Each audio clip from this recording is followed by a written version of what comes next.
강우진은 서울 한복판, 강남의 화려한 호텔 황금궁의 보안 요원이었다. 밤낮으로 빛나는 네온사인과 번쩍이는 대리석 바다. 고급 향수 냄새가 가득한 이곳은 마치 다른 세상 같았다. 하지만 우진에게 황금궁은 그저 삶의 무게를 잠시 잊을 수 있는 공간일 뿐이었다. 28. 아직 젊은 나이지만 그의 어깨에는 병든 어머니와 대학생 동생의 짐이 무겁게 지워져 있었다. 낡은 월세방은 그의 유일한 안식처였지만 좁은 공간에서 풍겨오는 곰팡이 냄새와 밤마다 벽을 타고 오르는 바퀴벌레는 그의 피곤한 심신을 더욱 짓눌렀다. 그럼에도 우진은 불평 한마디 없이 매일 밤 묵묵히 자신의 일에 최선을 다했다. 날카로운 눈빛으로 호텔 로비를 훑으며 위험 요소는 없는지 살피는 것이 그의 주된 업무였다. 화려한 드레스를 차려입은 사람들, 값비싼 와인잔을 부딪히며 웃음꽃을 피우는 사람들 사이에서 우진은 마치 그림자처럼 존재했다. 그들은 우진의 존재조차 눈치채지 못했지만 우진은 그들의 안전을 위해 밤을 새웠다. 어느 추운 겨울밤, 찢어진 외투에 낡은 운동화를 신은 노인이 호텔 로비에 들어섰다. 바람에 날리는 흰 머리카락과 굽은 허리, 떨리는 손으로 지팡이를 짚은 모습은 주변의 화려함과 극명한 대조를 이루었다. 사람들의 시선은 일제히 노인에게 쏠렸고 곳곳에서 수군거림이 시작되었다. 저 노인 뭐야? 거지 아니야. 여기가 어딘 줄 알고 들어온 거람. 냄새나 죽겠네. 보안 요원은 뭐 하는 거야? 당장 쫓아내지 않고. 로비에 있던 박 회장. 황금궁의 VIP 고객이자 냉혹한 사업가로 소문난 그는 노인을 향해 경멸 어린 시선을 보냈다. 당장 저 거지를 끌어내. 여기가 쉼터인 줄 아나. 프런트 직원은 당황한 표정으로 노인에게 다가가 차갑게 말했다. 죄송하지만 여기는 손님께서 계실 곳이 아닙니다. 나가주시죠. 노인은 주눅 들지 않고 떨리는 목소리로 말했다. 호텔 지배인을 만나야겠소. 박 회장은 비웃으며 말했다. 당신이 누군지나 알고 지배인을 찾는 거요. 여긴 당신 같은 사람이 올 곳이 아니요. 빨리 나가시오. 주변 사람들의 웃음소리가 로비에 울려 퍼졌다. 우진은 노인을 향한 차가운 시선과 비웃음을 견딜 수 없었다. 그는 사람들 앞을 막아서며 말했다. 할아버지께서 잘못하신 건 없습니다. 함부로 대하실 권리는 없습니다. 박 회장은 눈을 부릅뜨며 말했다. 내가 뭔데 나서서 훈계질이야. 고작 보안 요원 주제의 VIP 고객에게 막말이야. 당장 사과해. 로비의 공기는 순식간에 얼어붙었다. 모두가 숨죽이며 우진과 박 회장을 번갈아 쳐다보았다. 지배인 최민호는 당황한 표정으로 우진에게 다가와 작은 목소리로 말했다. 우진아, 저분은 VIP 고객이시다. 문제 일으키지 말고 조용히 내보내. 우진은 실망한 눈빛으로 최 지배인을 바라보며 말했다. 저희는 항상 최고의 서비스를 자랑하지 않습니까? 그런데 어째서 나이 드신 분을 저렇게 함부로 대하는 겁니까? 단지 겉모습 때문에요. 우진은 노인의 팔을 부추기며 로비 밖으로 나갔다. 밖은 매서운 겨울바람이 불고 있었다. 노인은 우진의 손을 잡고 눈물을 글썽이며 말했다. 고맙소. 젊은이. 자네는 옳은 일을 했소. 절대 후회하지 마시오. 그날 밤, 우진은 낡은 월세방으로 돌아왔다. 몸은 피곤했지만 노인의 말이 그의 마음속에 따뜻한 온기처럼 퍼져나갔다. 옳은 일을 했소. 절대 후회하지 마시오. 그 말은 우진에게 큰 위로가 되었다. 다음 날 아침. 호텔은 폭풍전야처럼 고요했다. 직원들은 어젯밤 사건에 대해 수군거렸다. 누군가는 우진의 행동을 비난했고, 누군가는 그의 용기를 칭찬했다. 우진은 밤새도록 근무를 마치고 퇴근하려던 참이었다. 갑자기 최 지배인이 그를 불렀다. 회의실로 들어가자 무거운 분위기가 감돌았다. 책상 위에는 박 회장이 제출한 해고 요청서가 놓여 있었다. 최 지배인은 차가운 목소리로 말했다. 우진아. 이건 박 회장님께서 직접 제출하신 해고 요청서다. 내가 VIP 고객을 무시하고 호텔 이미지를 실추시켰다는 이유로 해고를 요구하셨다. 우진은 담담하게 대답했다. 저는 잘못한 게 없습니다. 제 임무는 호텔의 안전을 지키는 것이지만 나이 드신 분을 겉모습만 보고 함부로 대하는 것을 그냥 두고 볼 수 없었습니다. 최 지배인은 눈살을 찌푸리며 말했다. 우진아. 여긴 법정이 아니다. 우리는 서비스 업종이고 고객을 만족시키는 게 최우선이다. 특히 박 회장님 같은 VIP 고객은 더욱 그렇다. 내가 함부로 행동할 권리는 없어. 우진은 해고 통보를 받고 회의실을 나왔다. 마치 세상이 자신을 버린 것 같은 기분이었다. 보안 요원실로 돌아와 짐을 챙기는 동안 동료 안성주는 그를 비웃었다. 거봐, 영웅 행세한다고 뭐 달라지나. 결국 밥그릇 잃었잖아. 멍청하긴.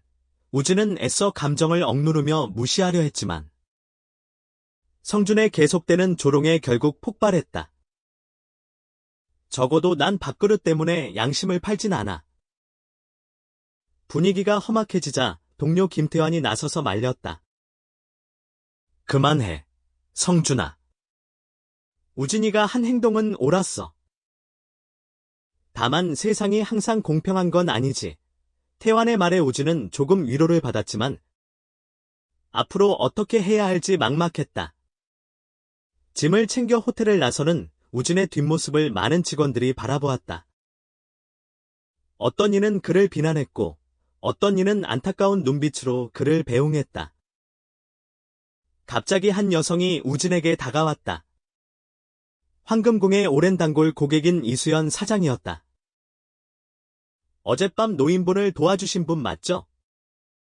우진은 고개를 끄덕였다. 수연은 따뜻한 미소를 지으며 말했다.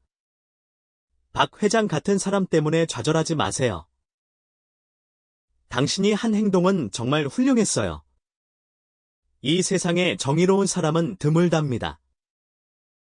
자신의 행동을 자랑스럽게 생각하세요. 수연의 말은 우진의 마음속에 작은 희망의 불씨를 지폈다.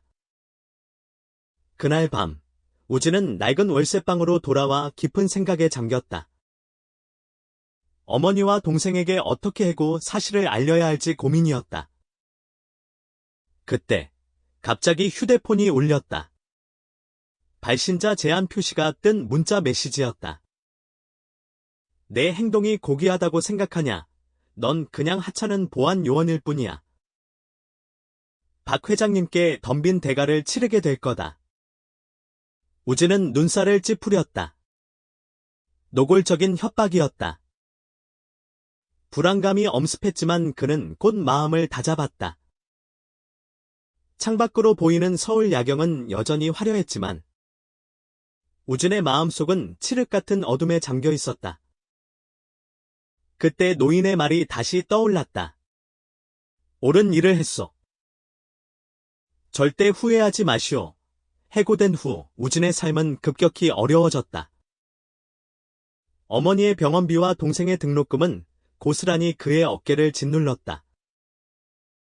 아무리 이력서를 넣어도 취업은 되지 않았다. 박 회장의 영향력은 생각보다 컸다. 좁은 월세방에는 숨막히는 침묵만이 감돌았다. 어머니 김영숙 씨는 걱정스러운 눈빛으로 우진을 바라보며 한숨을 내쉬었다. 우진아, 정말 해고된 거 맞니? 어떻게 VIP 고객에게 그럴 수 있니? 우리 형편에 이제 어쩌려고 그러니? 동생 우정이는 오빠를 감싸주려 애썼지만 매일 아르바이트에 지쳐가는 모습을 보니 우진의 마음은 더욱 무거워졌다. 엄마, 제가 잘못했어요. 하지만 옳은 일을 한 거라고 생각해요. 누군가는 나서야 했어요. 영숙 씨는 답답한 마음에 언성을 높였다. 옳은 일 때문에 우리 가족이 길거리에 나앉게 생겼는데 무슨 옳은 일이냐. 당장 박 회장님께 사과드리고 복직을 부탁해야지. 우진은 고개를 숙인 채 아무 말도 하지 못했다. 그날 밤, 우진은 낡은 책상에 앉아 깊은 생각에 잠겼다. 창밖으로 보이는 서울의 밤거리는 차갑고 매서운 바람에 흔들리는 나뭇가지처럼 을씨년스러웠다. 그때 갑자기 전화벨이 울렸다. 모르는 번호였다. 강우진 씨 되시죠? 저는 김성환이라고 합니다. 어젯밤 호텔 로비에서 만났던 노인입니다. 우진은 깜짝 놀랐다. 노인의 목소리는 어젯밤과는 전혀 달랐다. 차분하고 또렷했다. 네, 할아버지. 어떻게? 내일 오전 10시, 서초동에 있는 제 사무실로 와 주시겠습니까? 드릴 말씀이 있습니다. 다음 날 아침. 우진은 서초동에 있는 고층 빌딩으로 향했다. 약속 장소는 최고급 오피스텔이었다. 넓은 창문으로 보이는 서울 시내가 한눈에 들어왔다. 김성환 노인은 더 이상 낡은 외투를 입은 거지가 아니었다. 그는 고급 정장을 차려입고 우진을 맞이했다. 강우진 씨, 어서 오세요. 어젯밤 일 때문에 많이 놀라셨죠? 네, 할아버지. 아니, 회장님. 성환은 미소를 지으며 말했다. 나는 사실 희망재단이라는 사회복지 단체를 설립하려고 준비 중입니다. 하지만 아직은 시작 단계라 도움이 필요한 상황입니다. 우진 씨의 용기와 정의감에 감명받았습니다. 함께 일해 보시겠습니까? 우진은 갑작스러운 제안에 당황했다. 저는 그저 평범한 보안 요원일 뿐입니다.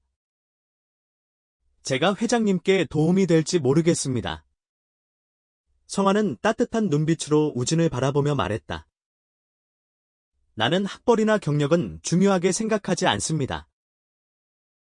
중요한 건 진심과 용기입니다. 우진 씨는 이미 그것을 증명했지 않습니까? 우진은 망설였다. 새로운 기회이자 동시에 엄청난 도전이었다. 그때 성환은 우진에게 두툼한 봉투를 건넸다. 안에는 상당한 금액의 돈과 명함 한 장이 들어있었다. 이건 우진 씨가 새 출발을 하는데 도움이 될 작은 성의입니다. 제안을 받아들이신다면 내일 아침 다시 이곳으로 오십시오. 함께 세상을 바꿔봅시다. 우진은 봉투와 명함을 받아들고 사무실을 나왔다. 가슴이 벅차올랐다. 하지만 동시에 불안감도 엄습했다. 과연 자신이 이 일을 해낼 수 있을까? 그날 밤, 우진은 집으로 돌아와 깊은 생각에 잠겼다. 낡은 탁자 위에는 성환이 준 명함이 놓여 있었다. 희망재단 그 이름은 마치 어둠 속에서 길을 잃은 그에게 희미한 등불처럼 느껴졌다. 그는 어머니와 동생의 얼굴을 떠올렸다. 이 기회를 놓치면 다시는 이런 기회가 오지 않을지도 모른다. 그는 마음을 굳게 먹었다. 다음 날 아침, 우진은 다시 서초동의 고층 빌딩으로 향했다. 엘리베이터를 타고 올라가는 동안 그의 심장은 쿵쾅거렸다.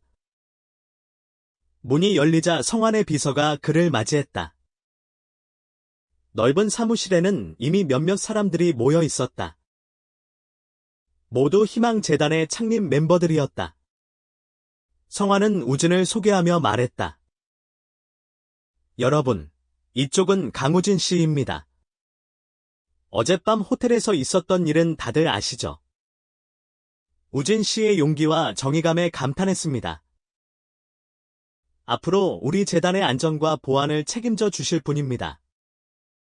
비서는 우진을 팀원들에게 소개했다.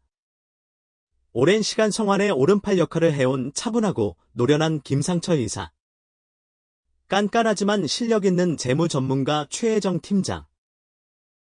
냉철하고 의심 많은 법률 전문가 박준영 변호사. 그들은 각자의 방식으로 우진을 살폈다. 상철과 혜정은 호의적인 눈빛을 보냈지만 준영은 의심의 눈초리를 거두지 않았다.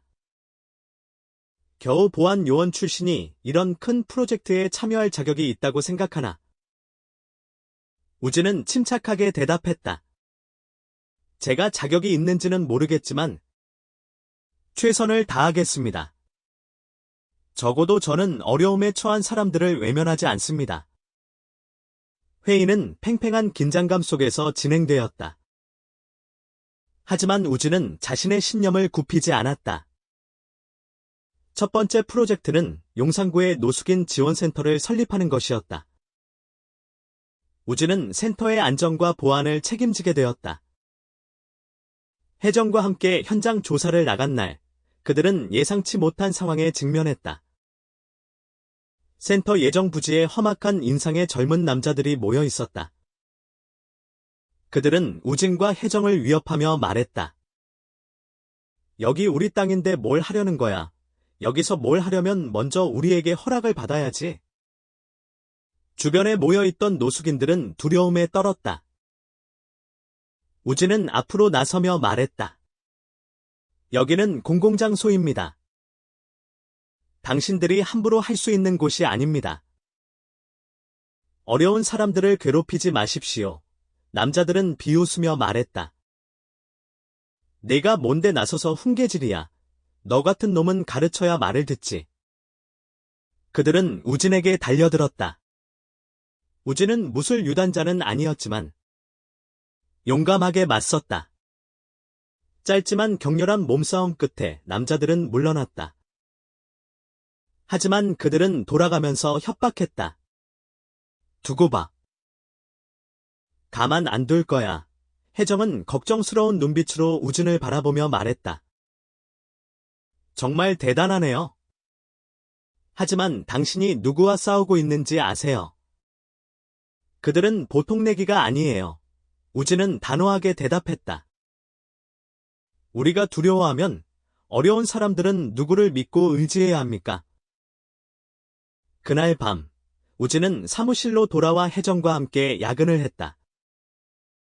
그들은 센터 설립을 위한 서류 작업에 몰두했다. 창밖으로는 늦은 밤 서울의 불빛이 반짝였다. 그때 갑자기 발신자 제한 표시가 뜬 전화가 걸려왔다. 차가운 목소리가 전화기 너머로 들려왔다. 쓸데없는 짓 그만두고 조용히 물러나는 게 좋을 거야. 안 그러면 큰 코 다친다. 이건 마지막 경고다. 우진은 전화를 끊고 깊은 생각에 잠겼다. 상황은 점점 더 위험해지고 있었다. 그는 희망재단을 위해, 그리고 자신이 옳다고 믿는 일을 위해 싸워야만 했다. 하지만 그 길은 가시밭길처럼 험난했다. 며칠 후, 우진은 용산센터를 점검하러 갔다. 그곳에서 그는 센터 주변에 모여있는 젊은 남자들을 발견했다. 그들은 노숙인들을 조롱하고 의도적으로 문제를 일으키고 있었다. 한 청년이 큰 소리로 외쳤다. 누가 여기에 이런 걸 짓도록 허락했어? 여긴 우리 땅이야. 우진은 나서서 그들과 마주했다. 여기는 지역사회를 위한 지원센터입니다. 도움이 필요한 사람들을 방해할 권리는 없습니다. 긴장감은 한 청년이 우진에게 물건을 던지면서 고조되었다. 우진은 침착함을 유지하며 단호하지만 차분한 목소리로 그들에게 상기시켰다. 결국 그들은 떠났지만 협박하는 말을 남겼다. 두고 봐, 이게 끝이 아니야. 혜정은 걱정스러운 표정을 감추지 못했다. 정말 용감하시네요. 하지만 당신은 누구와 맞서고 있는지 알고 있나요? 그들은 보통 내기가 아니에요. 우진은 침착하게 대답했다. 두려워한다면 누가 약자의 편에 설 수 있겠습니까? 그날 밤, 우진은 센터에서 일어난 일을 성환에게 보고했다. 성환은 심각한 표정으로 말했다. 상황이 예상보다 심각하군. 정부에 신고하고 경찰의 도움을 받아야겠어. 하지만 우진은 반대했다. 아직은 시기상조입니다. 증거가 부족합니다. 게다가 그들의 배후에 누가 있는지도 모릅니다. 경솔하게 움직였다가는 오히려 우리에게 불리하게 작용할 수 있습니다. 성환은 우진의 말에 동의했다. 그럼 어떻게 해야 할까? 자네 생각은 어떤가? 놈들의 배후를 알아내야 합니다. 그래야만 확실한 증거를 확보하고 그들을 막을 수 있습니다. 우진은 오래전부터 알고 지내던 친구이자 해커인 박찬호에게 도움을 요청했다. 찬호는 뛰어난 실력으로 곧 협박범들의 신원을 알아냈다. 그들은 대성건설이라는 대기업의 하청업체 직원들이었다. 대성건설은 과거 성환의 사업에 여러 차례 방해 공작을 펼쳤던 악연이 있는 기업이었다. 우진은 더 확실한 증거를 찾기 위해 대성건설의 비리를 캐기 시작했다. 며칠 후, 우진은 대성건설의 내부 고발자를 만났다. 그는 대성건설의 회계팀 직원이었던 이민수였다. 민수는 불안한 표정으로 우진에게 말했다. 저는 더 이상 침묵할 수 없었습니다. 그들은 불법적인 방법으로 땅을 강탈하고 약자들을 괴롭히고 있습니다. 당신이 그들을 막아줄 수 있습니까? 우진은 민수에게서 대성건설의 비리와 관련된 중요한 자료들을 받았다. 그 자료들은 대성건설이 불법적으로 용산센터 부지를 강탈했다는 사실을 증명하는 결정적인 증거였다. 하지만 민수는 우진에게 경고했다. 조심하세요. 그들은 당신의 가족까지 위협할 수 있습니다. 절대 방심하지 마세요. 우진은 민수의 말을 마음속 깊이 새겼다. 그는 자료를 가지고 성환에게 돌아갔다. 성환은 자료들을 확인하고는 격분했다. 이놈들. 내가 반드시 대가를 치르게 할 것이다. 성환은 즉시 기자회견을 열어 대성건설의 비리를 폭로하기로 결정했다.